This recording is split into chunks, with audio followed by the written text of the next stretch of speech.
And para sa akin, Cheryl, walang mausoleo o puntod, walang desisyon ng korte, walang utos ng Pangulo ang makapaglilihim sa katotohanan na hindi bayani si Marcos. Napakatinding issue ito. Dahil issue ito ng pambabastos sa ating nakaraan, ating kasaysayan.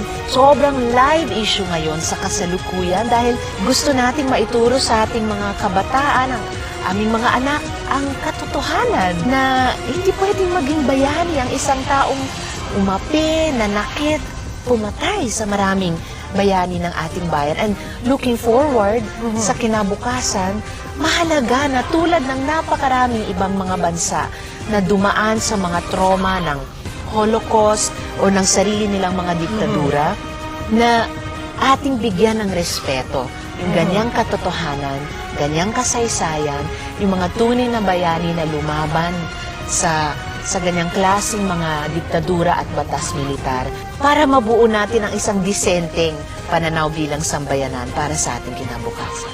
At pinakamahalaga, at ito na pag-usapan namin nung pagdinig ng budget ng DepEd saka ng Commission on Human Rights, tuloy, Cheryl, yung mga efforts kasabay nung tuloy na trabaho ng PCGG, tuloy na trabaho ng DepEd at ng CHR, yung mga educational campaigns, ituro, ikwento sa ating mga kabataan at estudyante ang totoong kasaysayan ng nangyari ng martial law para matutunan natin mga leksyon at hindi na maulit, lalo na ng mga susunod na henerasyon, yung mga krimen, pagkakamali at pagkukulang ng panahon. Sa pamilyang Marcos po, tulad po ni numang anak, ay naunawaan ko ang pagnanais ninyong magkaroon ng kapayapaan ng inyong ama.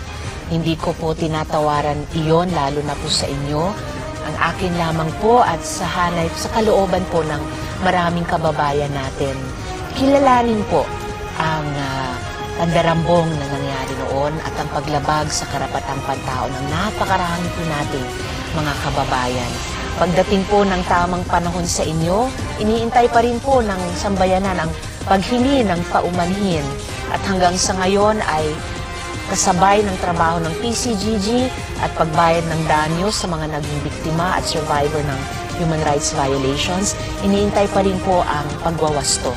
So, acknowledgement, apology, saka amends po para maganap yung hustisya. At batay sa hustisya iyan, at yun lamang po, move on talaga tayo, yung sinasabi ninyo at hindi pa rin natin magawa hanggang sa ngayon.